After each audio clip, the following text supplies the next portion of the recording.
What is going on, New York Giant fans?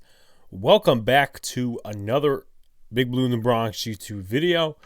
Please hit that like button, comment, and subscribe. Turn on post notifications so you know when a live stream pops or a video drops. Appreciate y'all coming back. We're close to 900. I believe we're 11 away as of this recording, so please share out.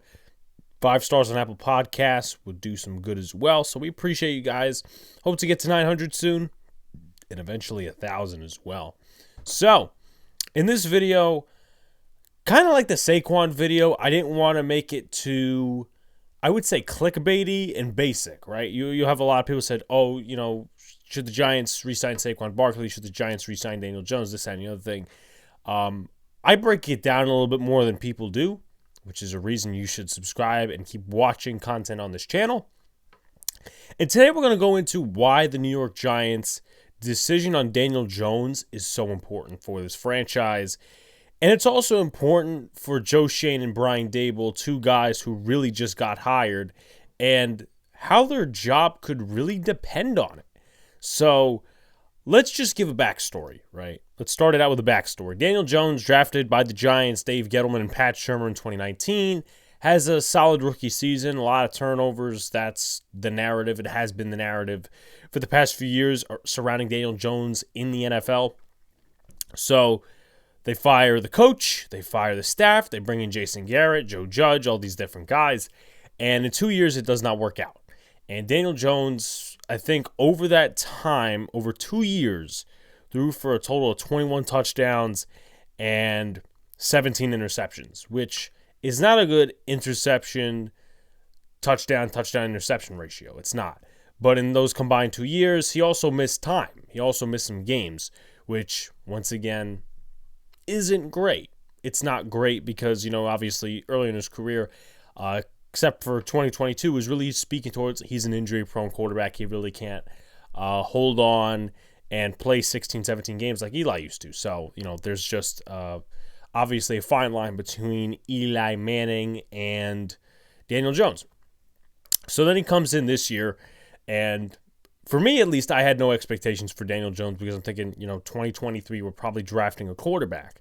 Comes in, probably plays the best football he's played since his rookie year. Not many turnovers, more usage in the running game, more touchdowns than the prior 2 years. Individually. So, you know, and he also helped lead the Giants to their first playoff berth since 2016 and their first playoff win since 2011, which was their Super Bowl year. And then all throughout the season, the sequence of events with Daniel Jones was he was not great the first 2 games. Then he started making his way to being average, a game manager. And then he started doing the little things better. And really, there was an improvement towards the end of the season. So that's the sequence of events to this point. And then, you know, obviously, you had the Vikings game, you had the Eagles game, which, you know, wasn't a great performance by him. And now we're officially into the offseason, and this decision must be made. Now, it looks as of right now, Joe Schoen says, yeah, we want to bring Daniel back. We want to build a Super Bowl team around him. And a lot of people think basically. They don't think analytically. They don't break it down in their heads. They just think, you know, basically. Oh, DJ, a franchise quarterback, and, you know, this, that, and the other thing. Or is it going to be drafting a quarterback? I'm not going to break it down like that. Though those are 2 broad points to start the argument off. Obviously, DJ is a polarizing figure in this New York Giants fan base. You have the people that don't like him, that are not fans of him. They think he's average. And then you have the pro-Daniel Jones people who tend to hug him a little bit more than others and defend him a little bit more. And then you have the guys in the middle, which, you know, you'll have some content creators that are there, whatever. I mean, I'm personally in the middle with Daniel Jones. I will defend him on certain things, but he does deserve some criticism when, you know, it's called for. So it looks as if right now Daniel Jones is coming back as a New York Giant. Now, there's no contract in there. The QB market is obviously up. And I think that's where we start our journey into a deeper perspective of how this could affect Brian Daboll and Joe Schoen's jobs. And this really goes into a lot of the QB carousels that you see across the NFL and teams that are, not having QBs and really in QB hell, like the Jets, for example. But to get back on a Giants standpoint, in my personal opinion, and I'm going to give my personal opinion because I give you guys my real opinion on here, not to decide with one side of the fan base or the other. I'll give you guys my real opinion. I think Daniel Jones could do better with some upgraded talent. I do. If he has a slightly better O-line, I don't think it was horrible this year. I don't think they were good. I don't think they were, oh my God, 30th ranked in the league. I thought they were middle of the pack to slightly below average. Obviously, I don't want Feliciano here. I don't want Glowinski here. I think some adjustments should be made in the offseason. And then upgrading the wide receiver core, yes. That needs to be done. Richie James needs to go. Darius Slayton really isn't a surefire thing for this future plan of the New York Giants. Isaiah Hodgins is a keeper. Wan'Dale Robinson's coming back from an ACL. And Sterling Shepard, probably not bringing him back. Maybe as a coach or for a veteran minimum contract. But at the end of the day, yes, Daniel Jones needs a talent upgrade. But the thing is this. You're not going to always have a perfect situation around you. So that's number one. Number two, in my personal feelings, watching Daniel Jones over 4 years, I think he can be inconsistent.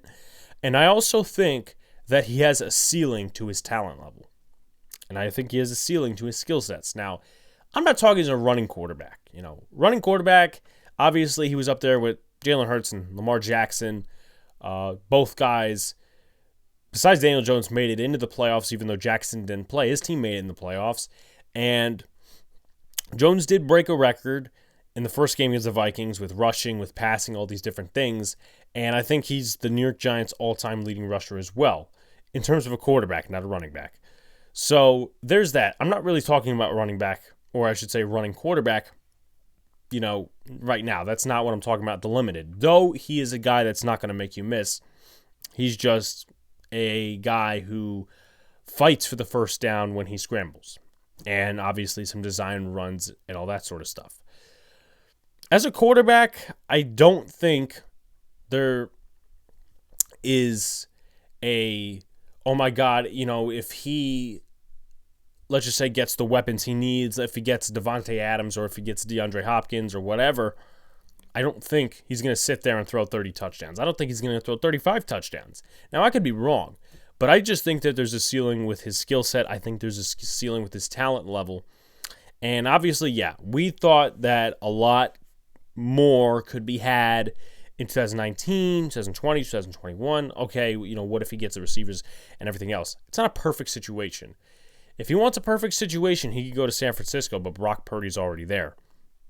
My point is, to end it off, I think he has a ceiling, and that's kind of, in my opinion, what the Giants have to see when evaluating the money he's getting and the contract. Now, some people focus more on the money. Some people focus more on the long term.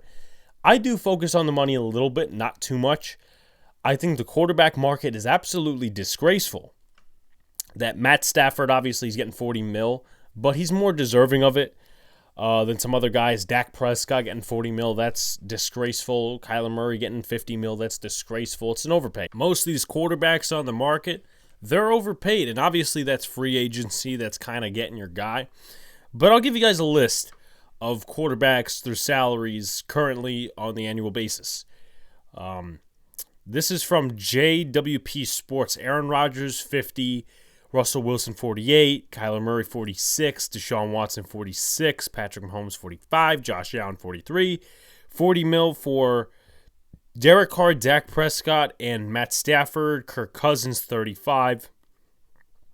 About 33 for Jared Goff. 32 for Carson Wentz.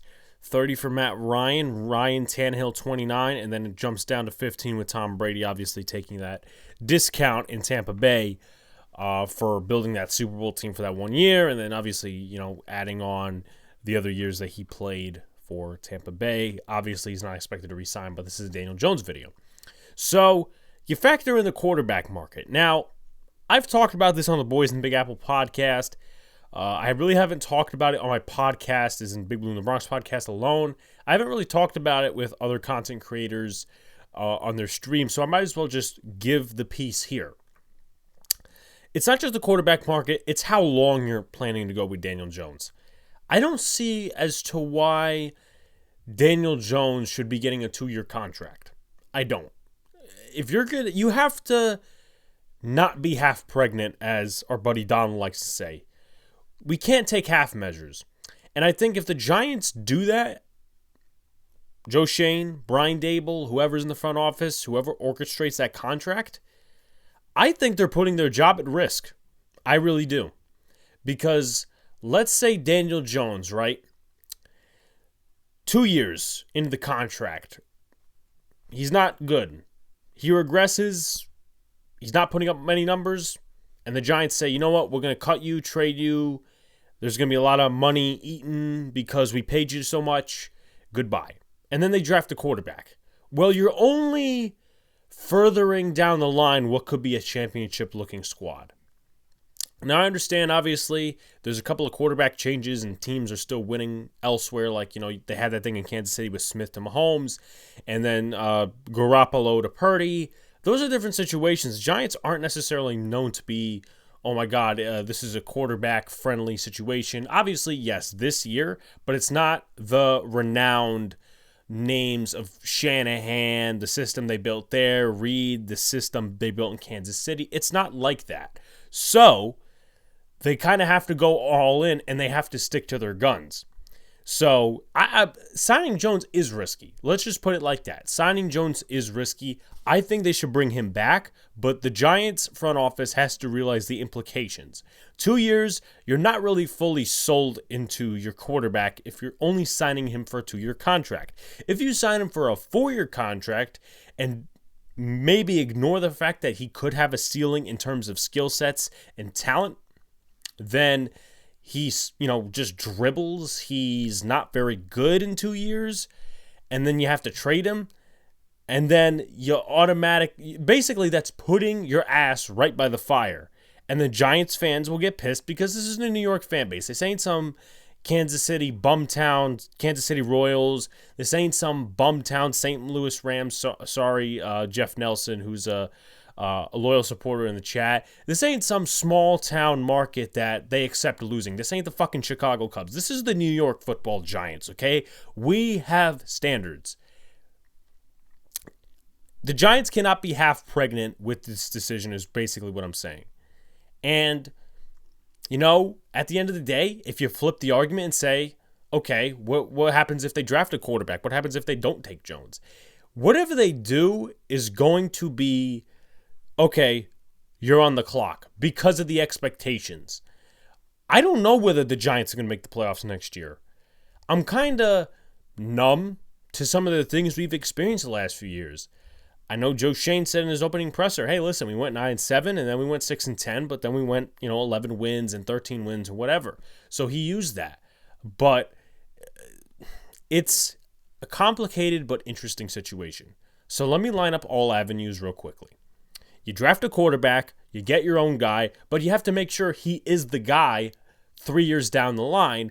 But get this, here's a negative. Besides putting your asses on the line, attached to one guy, you're furthering the window of winning. And you're basically telling your fans and your locker room, hey, listen, we're still a few years from winning and being a legit contender. As if, we were with Daniel Jones and we probably get back to the playoffs with a couple of reinforcements. We're drafting a quarterback. You are saying, look, it's going to take us a few years more despite the year we had last year. We're continuing our process. But people will get impatient. Normally, it should take about 3 to 4-ish years to fix something like this. We saw that in Cincinnati, right? Year 1, they had Andy Dalton. They had 2 wins. Year 2, they had Joe Burrow, and he tore his ACL. Year 3, they were back in the Super Bowl. They didn't win, but they were back in the Super Bowl, and now they have a chance to be back in the Super Bowl again. Obviously, I don't know what the score is at this point. I'm recording this on a Saturday, so keep that in mind. So there's that. It usually takes about 3 to 4 years. 3 is like the main recurrence. Like the Bills, it took them 3 years to be a legitimate contender again. So you're just furthering that down the line. And once again, your ass is attached to that quarterback's play on the field for the New York Giants. Flip that over once again. Two ways with Daniel Jones. You sign him to a 2-year contract and you don't fully trust him, then you have to go get somebody else, and your ass is slowly going more towards the fire because you have to replace somebody who you thought was the guy. And that same thing can occur if you sign him to a 4-year contract. If it doesn't work 2 years in, you have to trade him, and then you have to attach another quarterback. And the implications are similar in terms of it being risky, because let's just say Daniel Jones doesn't work out. And I understand I'm talking very negative, but these are very real situations here. Let's just say Daniel Jones doesn't work out 2 years into the contract, right? And you try to get, for instance, I'm throwing a name, I know he won't be available then, Derek Carr. Just a name, but ideally it's a quarterback that would be available. You pay him all this money and then he sucks, or you pay him the money and you don't have the money to put it elsewhere, offensive line, defensive line, corner, linebacker, and then you suck, and then boom, your ass is by the fire and you're out of the building. Or it's draft a quarterback, once again go through those struggles, prolong the window of winning.